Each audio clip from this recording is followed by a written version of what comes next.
So our next presenter is Cody Henke of Ames, who's going to tell us about Go Topless Glassware. Now that certainly makes us want to know more, doesn't it?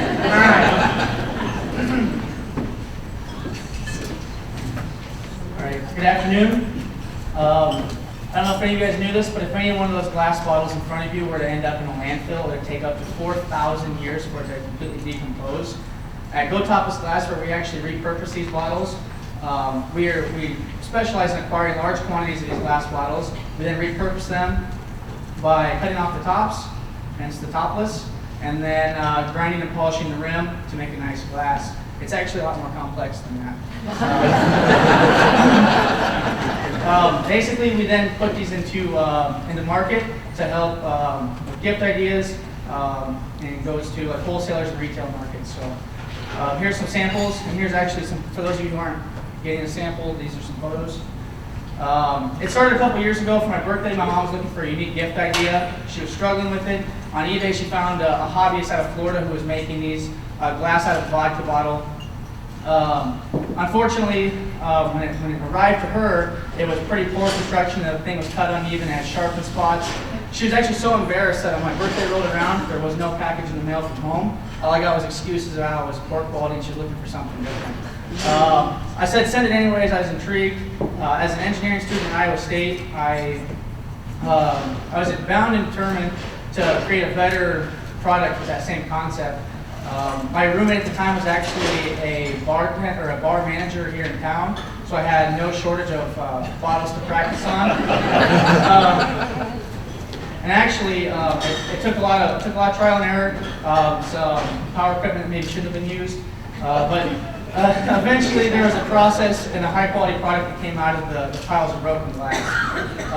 So now, after about a year later, actually, on my birthday was the regional pitch off, and we won that. So since obtaining that $5,000, we've helped hundreds of other people actually get a high quality gift for whether Christmas, birthdays, and actually some other places are utilizing us, whether it's bars trying to promote their premium liquor sales, or whether it's local brands trying to have promotional items.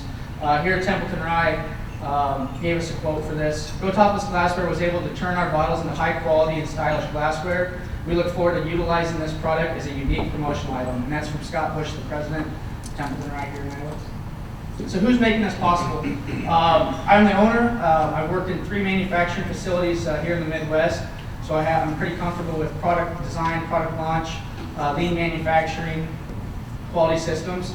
The Vanna White, my cousin here, who's fanning stuff out. After we obtained the $5,000, within a couple weeks, he started full time. I actually talked him into moving back to Iowa to help. He's personally made several thousand glasses, which got us through the Christmas season. My sister, who I utilize her abilities as often as possible, is a design and artistic genius. So I utilize her as much as possible, especially for our logo and other things. To augment some other areas, I'm using the Papa John Center quite a bit. The Institute for Physical Research and Technology has done a lot of our advanced R&D that's going to launch some new products for us. Any accounting stuff, I run that stuff through our CPA, and then I'm in close contact with our legal counsel. Competition, there's a lot of hobbyists like the people out there slinging poor quality products on eBay and such. But there's also some pros out there like bottlehood.com, what I would say was definitely our biggest competitor.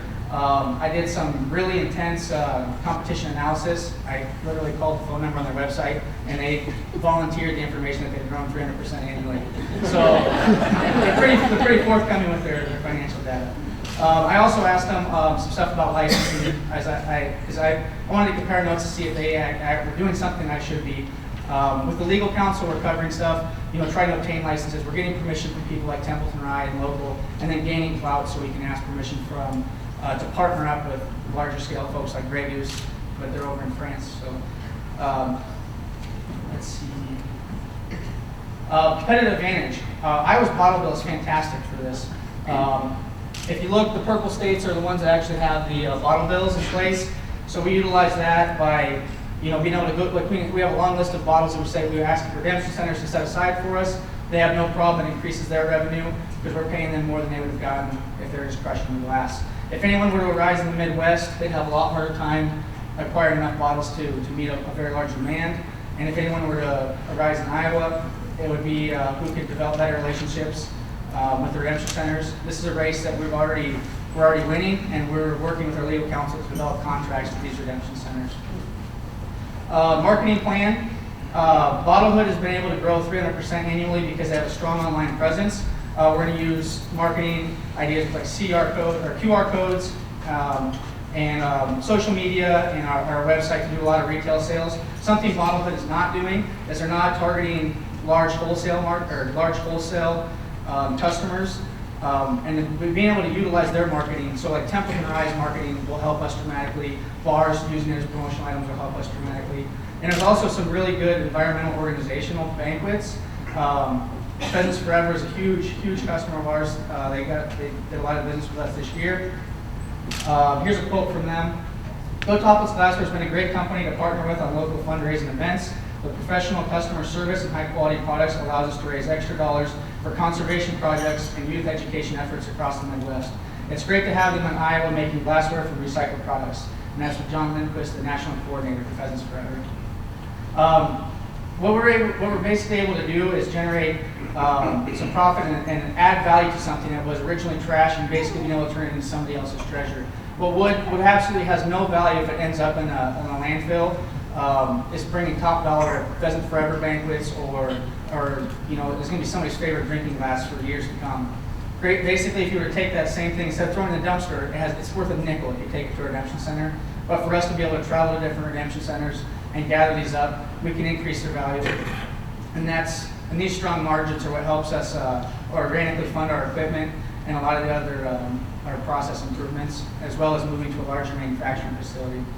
Like I said, our competitor analysis, they were able to grow 300% annually without even targeting large wholesale markets. They're focused just mainly on their online sales and retail. If we do a lot more, we actually are in beginning phases with what it would take for us to be able to put our stuff on a shelf in high-end wine and spirits. With those large wholesale customers, I don't think we'll have any problem exceeding the 300% annual growth, which would put us at just under $650,000 in sales after year 3. Job creation, we're going to hire a lot of employees to take over operations. Our sales, somebody to manage these wholesale customers, somebody to drive and collect up the different, or to collect bottles at the different redemption centers or different distributors, and operators to produce glass, pack, and ship orders. And we actually can justify hiring a full-time employee at each additional 4 dozen glasses that we add on per day. Community betterment. This is a great way to repurpose Iowa's used bottles. Dealing with so many redemption centers, you see how often they go out of business, and it's a shame. For everyone that goes out of business, people are not that likely to drive to the next town with high gas prices just to get their nickel deposits back. So a lot of more bottles are ending up in landfills than they really should, and it's a shame.